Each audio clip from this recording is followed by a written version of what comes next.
সাবেক প্রধানমন্ত্রী শেখ হাসিনার আরও একটি অডিও ফাঁস হয়েছে এবং অতীতে যে কয়টি তার যে বক্তব্য, সকল বক্তব্যের চাইতে এবারের যে অডিওটি, এটি মনস্তাত্ত্বিক বিশ্লেষণে বর্তমান বাংলাদেশের রাজনৈতিক যে পরিবেশ পরিস্থিতি সেটি আন্দাজ করা এবং আগামীতে আওয়ামী লীগের নেতৃত্ব, রাজনীতি এবং সেই রাজনীতিতে শেখ হাসিনার গুরুত্ব কতটুকু, এই বিষয়গুলো আন্দাজ করার যদি কেউ চেষ্টা করেন খুব সহজেই এই অডিও ক্লিপ থেকে বুঝতে পারবেন।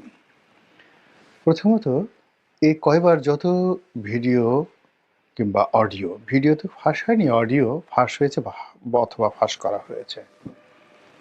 এখন এই সকল অডিওর যে ক্লিপ, সেখানে মূল উদ্দেশ্য ছিল যে শেখ হাসিনার বক্তব্যগুলোকে বাংলাদেশে অন টেস্ট কেসে পাঠিয়ে দেওয়া, এবং সেই কাজগুলো যারা করেছে তারা যথেষ্ট সফল হয়েছেন।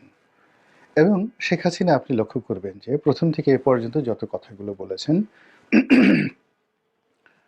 তো তার কোনো কথার মধ্যেই ধারাবাহিকতা ছিল না। কখনো তিনি বিষণ্ণ ছিলেন, কখনো তিনি কেঁদেছেন, কখনো তিনি হুমকি দিয়েছেন, কখনো তিনি আবার তার সেই যে সাবেক ভাষা, সেই ভাষায় কথাবার্তা বলেছেন, তর্ক করার চেষ্টা করেছেন, এবং তিনি যেভাবে খোঁটা দিয়ে কথা বলেন বিভিন্ন মানুষকে, ঠিক সেইভাবে ডক্টর ইউনূসকে খোঁটা দিয়ে তুচ্ছ তাচ্ছিল্য করে কথা বলার চেষ্টা করেছেন।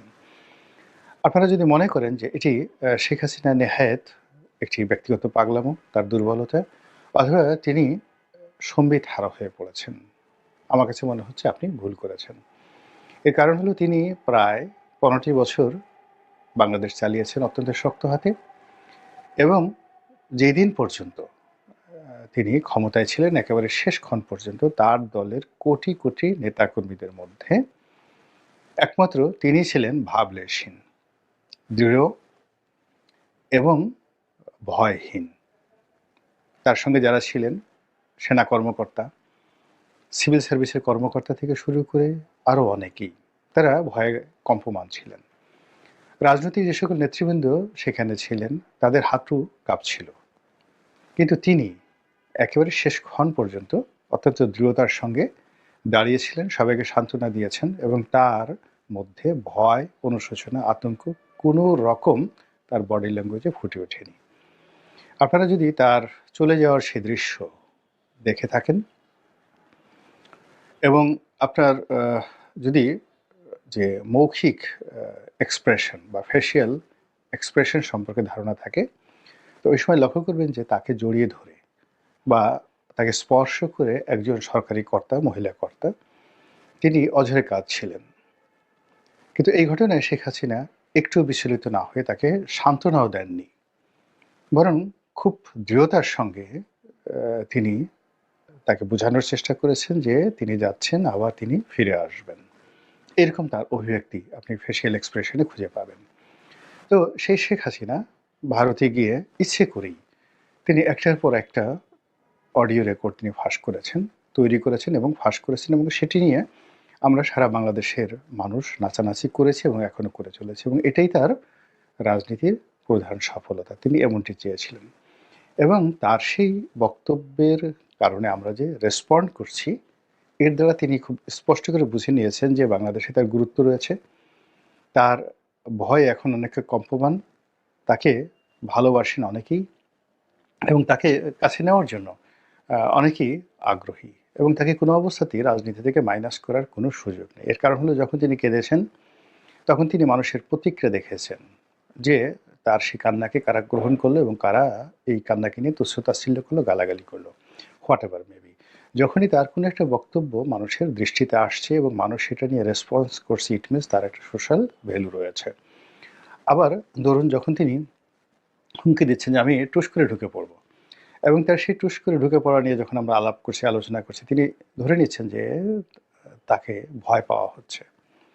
তারপর তাকে কেন্দ্র করে আমাদের রাজনৈতিক অঙ্গন, তারপর সরকার যারা চালাচ্ছেন তারা, সমন্বয়ক, ছাত্ররা প্রায় প্রতি মুহূর্তেই যে প্রতিক্রিয়া ব্যক্ত করছে, এবং গত 5 মাসে অন্তত 50টি অ্যাঙ্গেলে তাকে নিয়ে সরকার, রাষ্ট্র, সরকারি কর্মকর্তা তারপরে এখন যারা উপদেষ্টা রয়েছেন তারা, এবং সর্বোপরি রাজনৈতিক নেতৃবৃন্দ রয়েছেন, শেখ হাসিনাকে নিয়ে এবং আওয়ামী লীগকে নিয়ে অন্তত 50 বার তাদের সিদ্ধান্ত পরিবর্তন করেছেন, চিন্তা পরিবর্তন করেছেন, ভাষা পরিবর্তন করেছেন, এবং অনেকগুলো সিদ্ধান্ত পরিবর্তন করতে তারা বাধ্য হয়েছেন। যেমন ধরুন শাহাবুদ্দিন চুপ্পুকে সরিয়ে দেওয়া,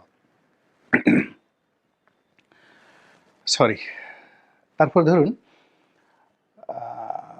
শাহাবুদ্দিন চুপ্পুকে সরিয়ে দেওয়ার পর আওয়ামী লীগকে নিষিদ্ধ করা, এই বিষয়গুলো। এরপর আওয়ামী লীগকে রাজনীতি থেকে আলাদা রাখা, ৭২-এর সংবিধান ছুঁড়ে ফেলে দেওয়া, এরপর ৭১-এর মুক্তিযুদ্ধের পরিবর্তে ২০২৪ সনের যে বিপ্লব বা গণ অভ্যুত্থান, এটিকে প্রতিস্থাপন করা, এবং আরও অনেক কিছু। কোনোটাই কিন্তু কনস্ট্যান্টলি এবং যাকে বলা হয় কনসিস্টেন্টলি সরকার বা যারা বিভিন্ন পক্ষ রয়েছে তারা সেটি চালিয়ে যেতে পারেনি। ইট মিনস শেখ হাসিনা এবং আওয়ামী লীগের যে গুরুত্ব, এই গুরুত্ব আপনাকে মানতেই হবে। এই কারণে কি হলো, তার যে স্পর্ধা, তার সাহস, তার শক্তি, তার যে স্যাটায়ার করার ক্ষমতা, মানুষকে নিয়ে ঠাট্টা মশকরা করার ক্ষমতা, মানুষকে নিয়ে চিল করার ক্ষমতা যেটা আগে ছিল, এটি এই বর্তমান জমানাতে এসে না কমে বরং বেড়েছে। এখন তার যে বয়স, একেবারে পরিণত বয়স, যে বয়সে মানুষ সাধারণত জিকির করে আল্লাহু আল্লাহু, বিপদে পড়লে তাহাজ্জুদ নামাজ পড়ে। অনেক লোক এই সময়টাতে আওয়ামী লীগের, যারা কখনো নামাজ কালাম পড়তেন না, আল্লাহকে বিশ্বাস করতেন না, তারা এই বিপদের মধ্যে পড়ে তারা তাহাজ্জুদ নামাজ পড়া শুরু করেছেন। তো শেখ হাসিনা অনেক আগেই তাহাজ্জুদ নামাজ পড়তেন, কিন্তু এই সময়টিতে তিনি একবারও নিজামুদ্দিন আউলিয়ার মাজারে যাননি, কিংবা গরিবে নেওয়াজ খাজা মঈনুদ্দিন চিশতি রহমতুল্লাহ আলাইহির মাজারে যাননি, এরকম কোনো দৃশ্য আমরা দেখিনি। বরং তিনি তার আপন জায়গাতে থেকে প্রায় প্রতি মুহূর্তে চাণক্যের মতো একটার পর একটা প্রোগ্রাম দিয়ে যাচ্ছেন।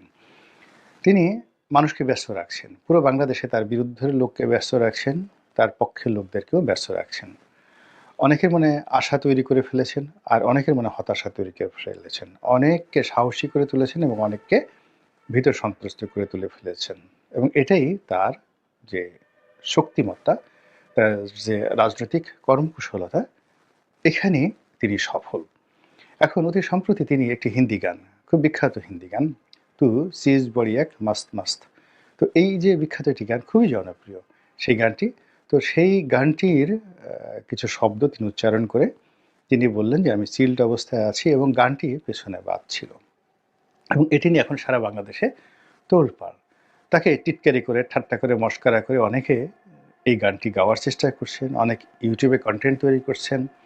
কিন্তু বাস্তবতা হলো যে এইরকম একটা বিরূপ পরিস্থিতিতে যখন তার বোনের মেয়ে টিউলিপ সিদ্দিকী, তার মন্ত্রিত্ব চলে গেল, যেখানে তার আপন কন্যা পুতুল, তার সেই যে পদ পদবি নিয়ে টানাটানি চলছে, এবং বিভিন্ন অ্যাঙ্গেল থেকে বলা হচ্ছে যে তাকে যে কোনো মুহূর্তে বিশ্ব স্বাস্থ্য সংস্থা থেকে বাদ দেওয়া হতে পারে।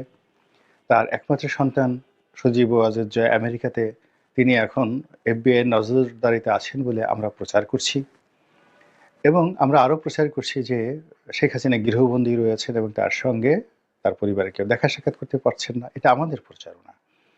কিন্তু এই প্রচারণার বিপরীতে যখন তিনি হিন্দি গান বাজিয়ে তার কোনো কর্মীদের সঙ্গে কথা বলেন এবং নিজে যে খুব ভালো অবস্থায় রয়েছেন সেটি তাদেরকে প্রমাণ করার জন্য তিনি যখন এই গান আপন কণ্ঠে উচ্চারণ করেন, এবং সেটি শুনে যখন তার নেতাকর্মীরা এই প্রান্ত থেকে জয় বাংলা বলে স্লোগান দিয়ে ওঠে, এটা একটা অস্বাভাবিক, এটি একটা অস্থির প্রতিযোগিতা, একটি একটি যাকে বলা হয় আওয়ামী লীগের জন্য, তারপরে আওয়ামী লীগ বিরোধীদের জন্য একটি গুরুত্বপূর্ণ মেসেজ।